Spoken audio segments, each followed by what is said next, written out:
Now that we've gone from moles to moles using stoichiometry, we're going to expand this a little bit. We're going to go on the front and the back side of this. So we're going to do stoichiometric conversions going from mass of one substance to mass of another substance. So what you always want to do is you always want to start with your balanced equation. Maybe it's given to you in the problem, maybe it is not. Next, you want to do a molar mass conversion of your starting substance, whatever is given to you in the problem. It'll say, you know, however many grams of whatever.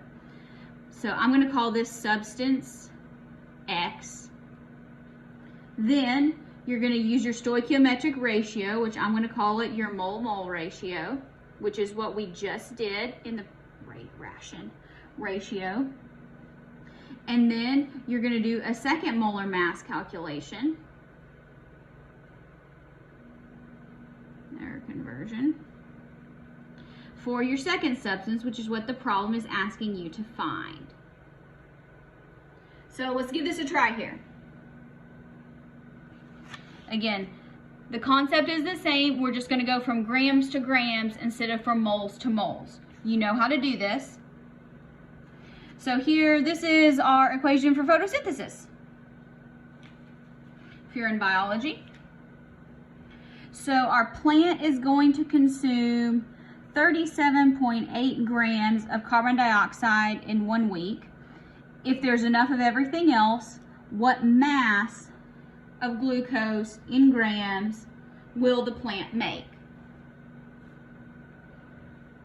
Note that this here is saying if there's enough of everything else, that's going to come into play later on, but not right now. So let's start with what the problem gives us. 37.8 grams of CO2. Can we go directly from grams of CO2 to grams of glucose? No, we cannot. So we have to go to moles. We can only transition substances when we're in moles. So let's go to moles. So we need molar mass. So CO2, that would be here 12.01 plus 16 times 2. Whoop, that's not right. 12.01 plus 16 times 2. 44.01. Okay, so we know that 44.01 grams of CO2 gets us 1 mole of CO2. Okay, just keep on going. Now we're in moles of CO2. Now we go to our balanced equation for our mole-mole ratio. So we know that according to our ratio, we use 6 moles of CO2, and that's going to give us glucose, which this is glucose. So 1 mole C6H12O6. Okay, so now we're in moles of glucose. What's the question asking us to find? Mass of glucose. So now we need molar mass again. C6H12O6. How many grams is that? 12.01 times 6 plus 1.008 times 12 plus 16 times 6. 180.16 grams C6H12O6. Again, write the formula in there so you know you're canceling what you need to cancel out. Now, again, be careful with the calculator. The way that I do these is I like to go all the way across the top and then divide across the bottom. So 37.8 times 1 times 1 times 180.16 divide by 44.01. I hit enter, divide by 6. That way I don't get into parentheses. So I get that it's going to use, we get 3 significant figures, 25.8 grams of glucose. That's the answer. So again, this is the the train track just gets a little bit longer. The concept is the same. Here's our next equation. It's already balanced. You're welcome. What mass of hydrochloric acid is neutralized with milk with magnesia, and it has 3.26 grams. Okay, so let's just start with what we're given. 3.26 grams MgOH2. If you kind of get stuck, sometimes it helps to be like, well, if I'm given grams, I'm probably going to need moles. So let's see here. We need a molar mass of magnesium hydroxide. Okay, so magnesium is 24.31. 24.31. There's one of them. Plus 2 oxygens plus 2 hydrogens. So 58.33 grams MgOH2 equals 1 mole MgOH2. Now, go to the equation. Now that we're in moles, we can change substances. So this tells us, remember, if there's nothing there, it's understood to be a 1. So 1 mole MgOH2. Now, what's the question asking us to find? Mass of hydrochloric acid. So let's look at hydrochloric acid. 2 moles. Okay? But it's asking for mass in grams. We're in moles, so we need to get back to grams. So we know that 1 mole of HCl is 1.008. I know that's hydrogen. Chlorine, 35.45. So 36.46. 36.46 grams HCl. Again, this is not that complicated. Don't make it harder than it is. So 3.26, go across the top, times 1 times 2 times 36.46, divided by 58.33. So that's going to give us 4.08. 4.08 grams HCl. Everything else is canceled. Unit check. Let's try another one. Hydrobromic acid, that'd be this, dissolve solid iron. Here's our reaction. So how much hydrobromic acid in grams do we need if we're going to dissolve 3.2 grams pure iron on a padlock? Oh, somebody's trying to do something that they're either not supposed to do. Don't get any fancy ideas. So here, 3.2 grams pure iron, so that would be this solid iron. Next, so we can't go directly from mass to mass. We need to go through moles, so we need to go through our equation. So let's get our molar mass of iron, which is 55.85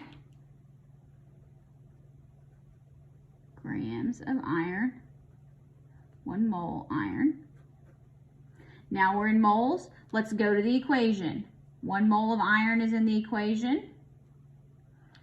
And we're hydrobromic acid, because that's what it's asking us to find. 2 moles hydrobromic acid.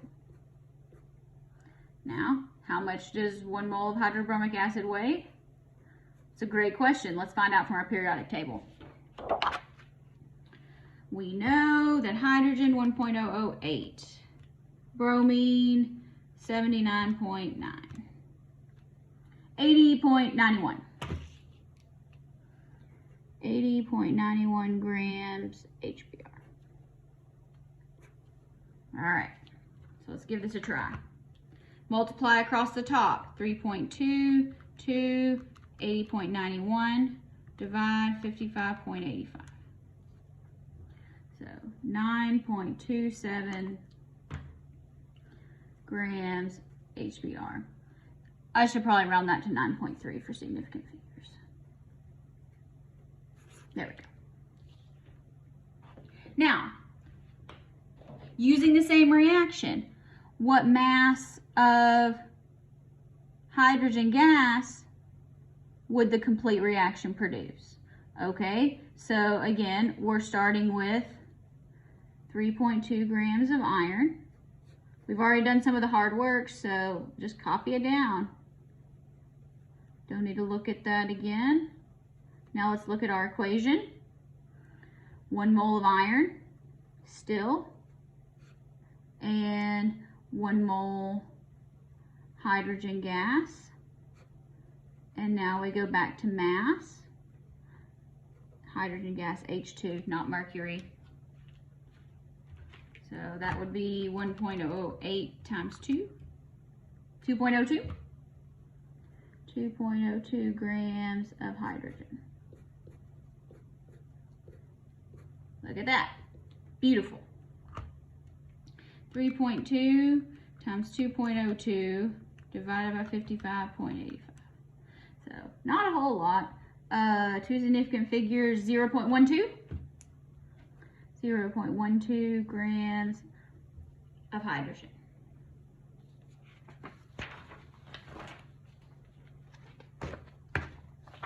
Let's do one more example here.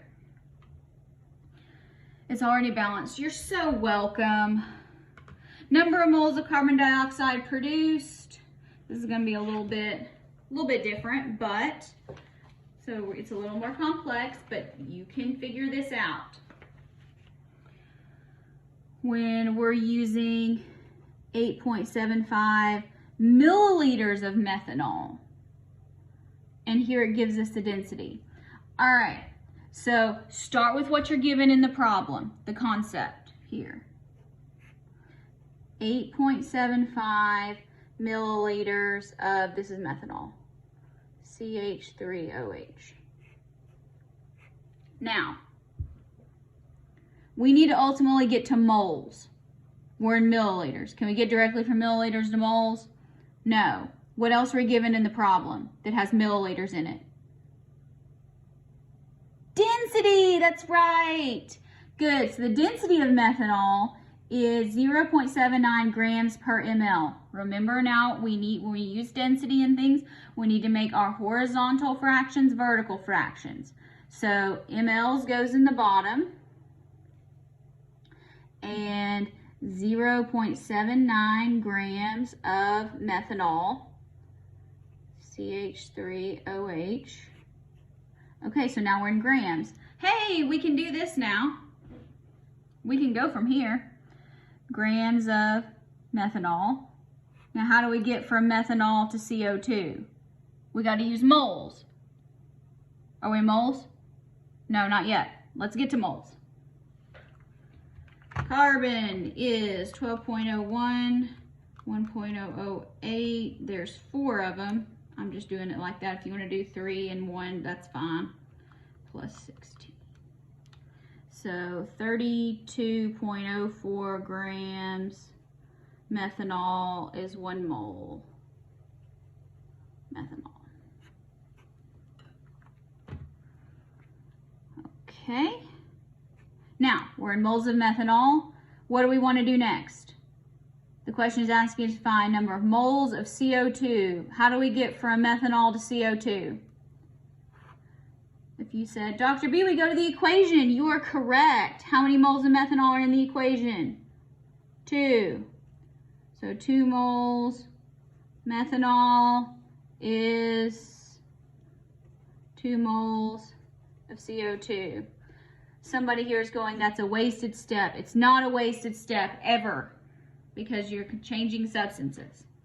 All right, look, the question just asked us to find number of moles. So we're done. We don't have to go back to grams. So you just kind of take what the question's giving you, put it together like a puzzle. If you start out getting it upside down, that's okay. You'll figure it out. Just erase it or mark it out and turn it back over. 8 times 0.79 times 2 divided by 32.04 divided by 2. So 0.22, 0.22 moles CO2. You can do this.